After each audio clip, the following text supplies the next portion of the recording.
Et c'est un a priori.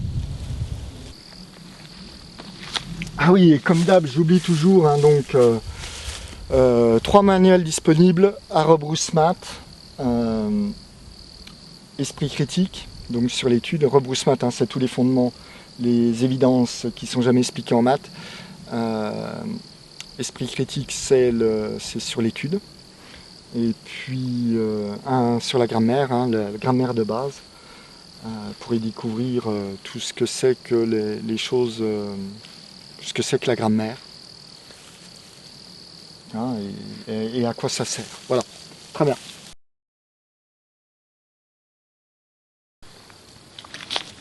Donc, chose promise, chose vue, deuxième capsule, la matière. Donc, là, la chose, hein, on arrive à cette dichotomie, donc on a deux points de vue, la matière continue, la matière pas continue.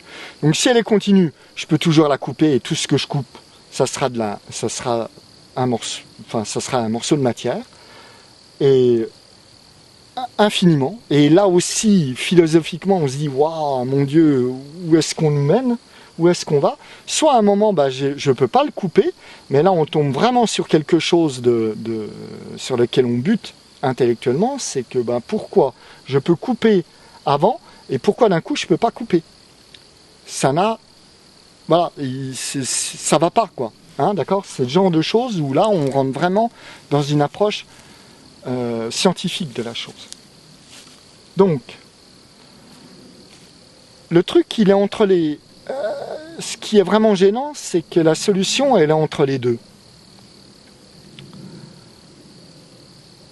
Qu'est-ce qui se passe?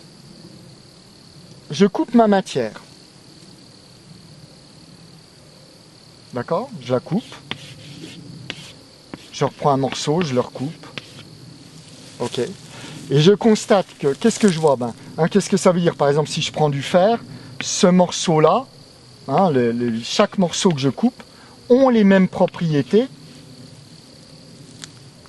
que le morceau d'avant. D'accord? Chaque morceau que je recoupe a les mêmes propriétés. Il a les propriétés du fer.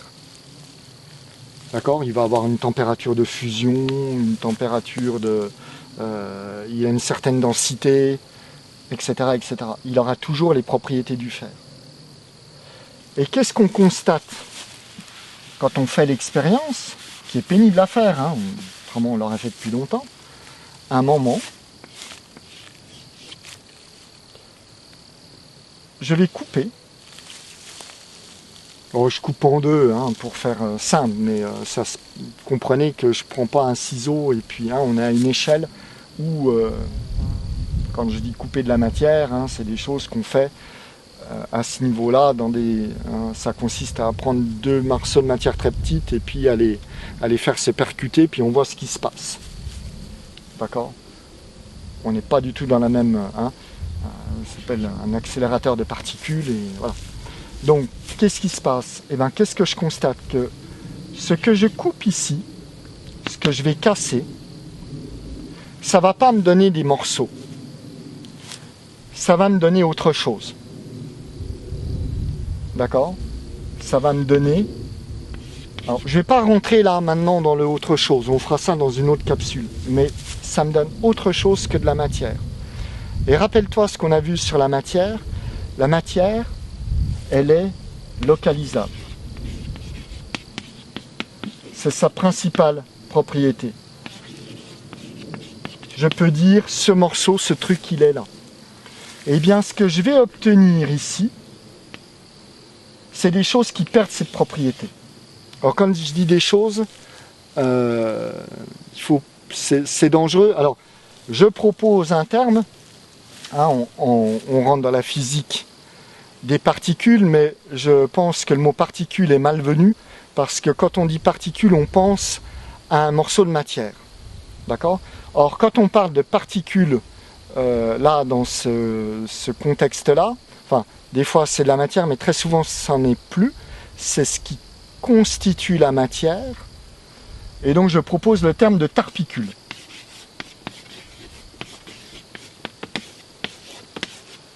Voilà, c'est officiel aujourd'hui dans cette vidéo. Hein. Pourquoi? Eh bien, parce que ça n'est plus une particule, mais si on le recompose, on obtient des particules, on obtient de la matière.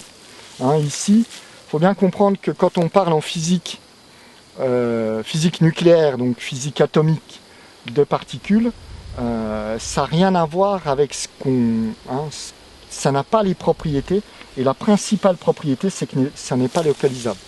Ça, on le verra, hein, comprendre ça, ça permet de comprendre ce qu'on nous dit qu'on ne peut pas comprendre au sujet de la physique quantique, qui devient compréhensible quand on a pigé ce truc-là. Donc, le chemin, là, il est entre les deux, en fait. Je prends un morceau de matière infiniment petit, hein, et je l'explose, je le coupe en deux, et ce que je vais obtenir, ça n'est plus de la matière. Et là, on dit, bah, c'est les constituants de la matière, d'accord? Pour l'instant, on se limite à ça, ça n'est plus de la matière, et ça ne peut pas avoir les propriétés de la matière. Ça, c'est un truc qui est important, hein. Ce qui constitue quelque chose n'a pas la même propriété, surtout dans cette conception-là, n'a pas la même propriété que ce que ça forme. De même que, je reprends l'exemple du gâteau, le gâteau n'a pas les mêmes propriétés que la farine, le sucre, les œufs et le lait qu'on a pu y mettre dedans, ou la crème, ou le chocolat, ou peu importe. D'accord ? Voilà, enfin le chocolat a toujours le goût du chocolat, mais c'est un peu plus, c'est pour comprendre, hein, j'essaye de prendre un exemple un peu concret, enfin un peu réel, mais là c'est un peu plus subtil. Donc ce qu'on obtient, ce qu'on va briser, hein, ça n'a plus les propriétés de la matière, c'est le constituant de la matière, donc il n'a pas les mêmes propriétés. La principale propriété, c'est que ça n'est pas localisable. D'accord ? En tant que comme la matière. D'accord ? On ne peut pas le retenir là et lui dire reste là. Ok ? Donc, notre matière, hein, et ça, qu'est-ce que c'est ? Eh bien, dans notre physique actuelle, ce morceau que je casse, hein, tant que je casse, j'ai de la matière, j'ai de la matière, j'ai de la matière. Ok, je casse en deux, j'ai deux bouts de matière, deux bouts de matière, deux bouts de matière. Eh bien, ce morceau-là que je casse et qui me donne autre chose que de la matière, eh bien, j'appelle ça un atome. D'accord ? L'atome, c'est ça. C'est le plus petit morceau de matière qui est encore de la matière. Si je le brise, ça n'est plus de la matière. Ok ? Donc, ce truc-là, c'est l'atome. Et là, il faut bien comprendre que ça n'a rien à voir avec l'atome des Grecs. D'accord ? Parce que cet atome, je peux le briser, on le fait tous les jours dans des centrales nucléaires, dans des accélérateurs de particules. La nature le fait avec les éléments radioactifs, etc. Aucun problème, ça se fait dans les soleils. Enfin, soleil, c'est... oui, si ça marche aussi, dans les étoiles, etc. Donc, ce truc-là, on peut, hein, la matière, on peut la briser au point où on obtient quelque chose qui n'est plus de la matière, qui est le constituant de la matière. Et ce truc que j'ai brisé, hein, de la matière ultime, s'appelle l'atome. Maintenant, on a découvert qu'on a, à la louche, une centaine d'atomes différents, ce qui est très bizarre. Hein, même la découverte de ça, c'est juste incroyable. D'accord ? Il faut quand même se rendre compte de ce que ça a demandé et de ce que c'est. Mais cet atome-là, donc, n'a rien à voir avec l'atome des Grecs. Hein, et c'est ce qu'il est. Qu'est-ce que c'est que l'atome ? Eh bien, c'est la plus petite partie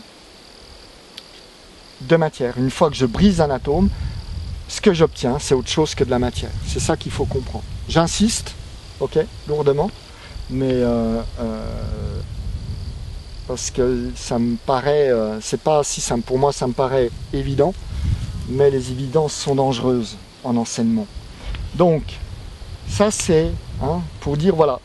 Alors, on n'a toujours pas dit de quoi était faite la matière, mais on va y arriver, parce qu'il va falloir justement voir après ce que j'obtiens, c'est quoi?